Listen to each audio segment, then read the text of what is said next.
구독, 알림 설정까지 부탁드립니다. 오늘도 우리 사는 이야기 찾아주셔서 감사합니다. 사연자분이 보내주신 이야기 시작해볼게요. 안녕하세요. 아직 결혼한 지 1년밖에 되지 않은 새신랑입니다. 다른 신혼부부들처럼 같이 저녁에 장도 보고 저녁 빼먹고 하루하루가 너무 행복해야 할 지금 저의 집은 요즘 매일이 너무 괴롭습니다. 다름이 아니라 제 와이프에게 말도 안 되는 일이 일어났기 때문입니다. 저에게도 와이프에게도 너무 충격적인 일이었죠. 최근 2달 사이에 부쩍 저희 와이프에게 이상한 일들이 많이 생겼습니다.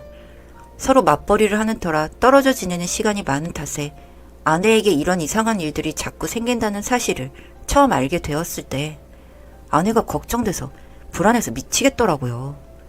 이건 보니까 정말 지독한 스토킹이었습니다. 처음 아내가 스토킹을 당하고 있다는 사실을 알게 된 것은 아내에게 매일 저녁마다 발신 표시가 이상한 숫자로 되어 있는 문자를 받기 시작하면서부터입니다.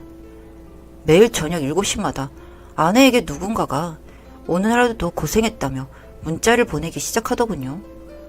번호도 이상하고 내용도 뜬금없는 내용이라 처음에는 은행이나 다른 곳에서 개인정보가 새어나가 이상한 문자가 오는 줄로만 알았습니다.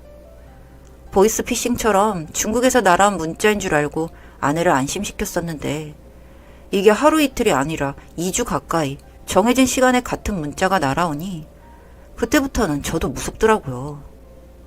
이것 말고도 아내가 다니는 직장에 꽃선물이 배달되어 온 적이 있습니다.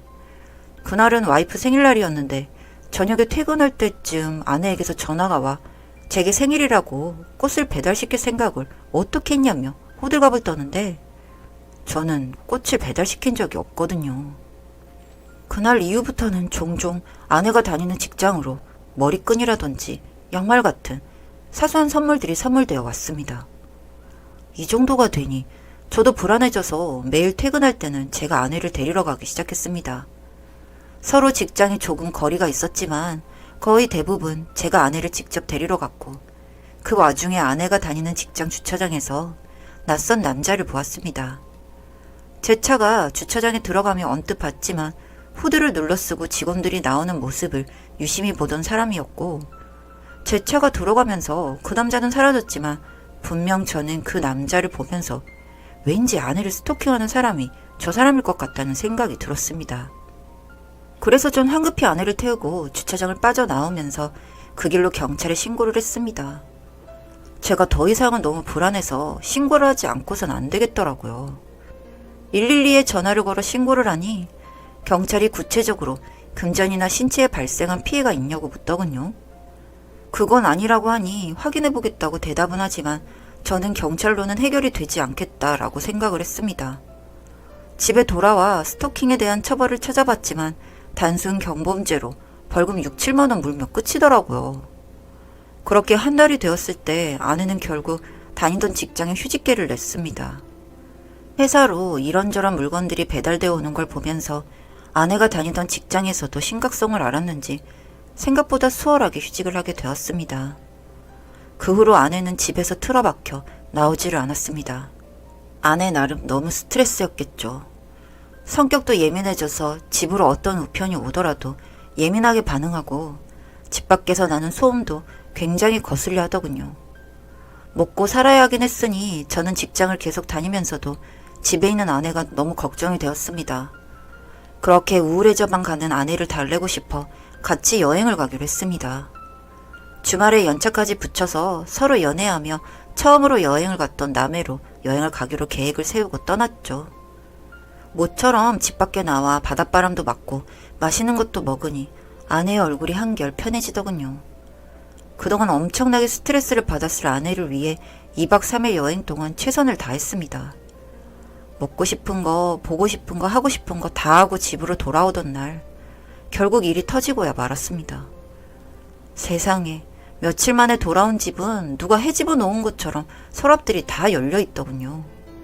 처음에는 도둑인가 싶어서 집을 살펴보는데 이상하게도 집은 서랍들이 모두 열려 있다 뿐이지 전혀 어질러지거나 부서진 물건 없이 깨끗했습니다. 다만 아내 옷장에서 옷이 몇 벌 사라진 걸 제외하면 말이죠. 아내는 그걸 알고는 거의 경기를 일으켰습니다. 저도 마찬가지로 당장 관리실에 쫓아가 CCTV와 외부인 아파트 출입 명단을 달라고 소리를 질렀고요. 찾아보고 연락을 주겠다는 관리실 직원분의 말이 못 믿어 직접 확인하겠다고 하니 그건 또 규정상 힘들다는 말만 되풀이하고는 집에 가서 기다리면 연락을 주겠다고 했습니다. 집에 돌아와서 한참을 기다려도 연락은 그날 오지 않았고 이틀이 지난 후에야 연락이 왔습니다.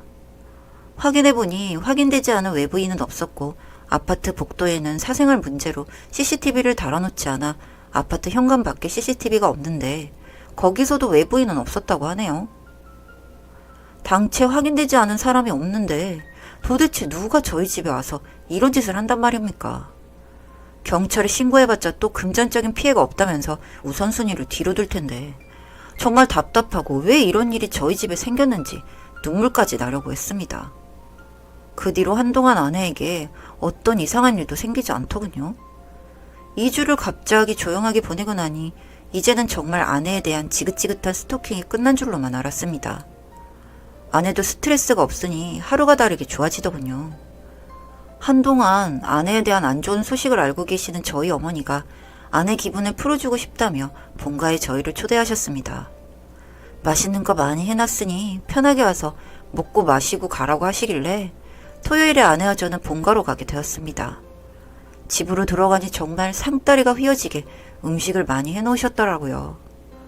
어머니도 와이프가 그 일로 스트레스를 심하게 받고 있는 걸 알고 있기에 직접적으로 그 일을 말씀하시진 않았지만 아내에게 이것저것 밥 위에 반찬도 올려주고 이야기도 들어주면서 아내의 기분을 풀게 해주려고 노력을 하시는 게 보였습니다.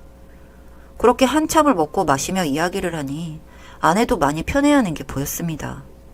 그러던 와중에 아버지께서 저희에게 줄 게 있으시다고 베란다로 나가시는데 그 순간 베란다 빨래 건조대에 걸려있는 낯익은 후드를 보았습니다. 파란색 후드 집업은 분명 아내의 옷이었는데 저희 집 베란다에 널려있는 것 같아 제가 직접 베란다로 가서 확인해 보니 분명 아내의 옷이었습니다. 너무 놀라서 아내에게 이 옷이 왜 여기 있는지를 물었는데 제 동생 옷장에서 나온 옷이라고 하네요. 순간 머리가 띵했습니다. 저는 남동생이 하나 있습니다.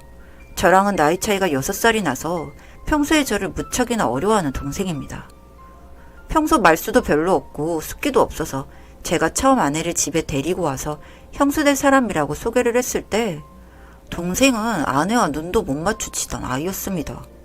그런 아이가 제 와이프에게 선물을 보내고 문자를 쓰고 저희 집에 함부로 들어와서 아내의 옷을 가져갔다니 이 상황을 이해하는데 조금 시간이 걸렸습니다. 아무리 제가 이해를 해보려고 해도 직접 동생에게서 자초지종을 듣지 않고서는 이해가 되지 않을 것 같아 동생에게 전화를 걸었습니다. 동생은 저희 부모님과 함께 살지만 저희가 온다는 이야기를 듣고 나갔다고 하네요. 이전에도 제 와이프와 같이 있는 게 불편해서 종종 집을 비웠던 적이 있어 그날도 이상하게 생각하지 않았지만 이제야 동생의 행동이 의심되기 시작했습니다. 전화를 걸었지만 역시 동생은 받지 않았고 저는 꼭 이야기를 듣고 싶어 아내를 신혼집에 내려다 준 뒤 저는 다시 본가로 돌아와서 동생을 기다렸습니다. 새벽이 되어서야 동생이 집으로 들어왔습니다. 동생이 오자마자 저는 동생 방으로 동생을 끌고 가 방금 전 있었던 상황을 말하고 정말 네가 그런 게 맞냐고 물었습니다. 동생은 어버버거리며 말을 못하더니 제가 아내 옷을 쥐고 눈앞에 흔드니 그제서야 동생이 잘못했다고 무릎을 꿇고 우네요. 참, 저는 그 모습을 보면서도 마음이 너무 아팠습니다. 그렇게 아내가 스토킹을 당하고 있을 적에는 범인을 잡기만 하면 두들겨 패서 불구로 만들고 싶을 정도로 화가 났지만 막상 그 범인을 잡았는데 제 동생이라뇨. 화가 나기보다는 착잡하고 마음이 무거웠습니다. 아내는 아직 이 사실을 모르고 이걸 알고 있는 사람은 저와 제 동생뿐입니다. 동생에게는 다신 이런 짓 하지 말라며 꾸짖고 아내에게는 경찰이 범인을 찾고 있으니 금방 잡힐 거란 말을 하고 이 일을 덮기로 했습니다. 도저히 저는 제 동생을 끊어내지 못하겠더라고요. 다행이라고 해야 하는 건지 모르겠지만 그 이후로 몇 개월이 더 지났지만 어떤 일도 없었습니다. 아내는 다시 복직했고 그때의 상처를 조금은 극복한 듯이 보이고요. 제 동생은 그날 이후로 이젠 저에게 모습을 보여주지 않게 되었고 결국에는 부모님께 말씀드려서 독립을 하겠다고 했다는 겁니다. 그래서 그렇게 전 하루하루를 보내고 있습니다. 그 범인이 제 동생이라는 게, 그리고 하필 대상이 제 와이프였다는 게 도대체 어떤 마음을 먹고 그런 짓을 저지른 건지 물어보고 싶지만 대답이 두려워 묻지도 못하고 있습니다. 제 와이프를 정말 사랑해서였는지 아니면 다른 이유가 있었는지, 나중에서야 어머니께 들은 말로는 동생이 그동안 우울증 약을 복용하고 있었다는 이야기였는데 앞으로 어떻게 해야 할지 모르겠습니다. 현재 상황으로 보면 동생은 부모님에게도 거의 생존 연락만 해올 뿐 잠적 수준으로 몸을 숨겼다고 하는데 참 미칠 노릇이네요. 제 이야기를 들어주신 분들 계시다면 부디 좋은 의견 부탁드립니다. 사연은 여기까지였고요. 우리 사는 이야기 시청해주셔서 감사합니다.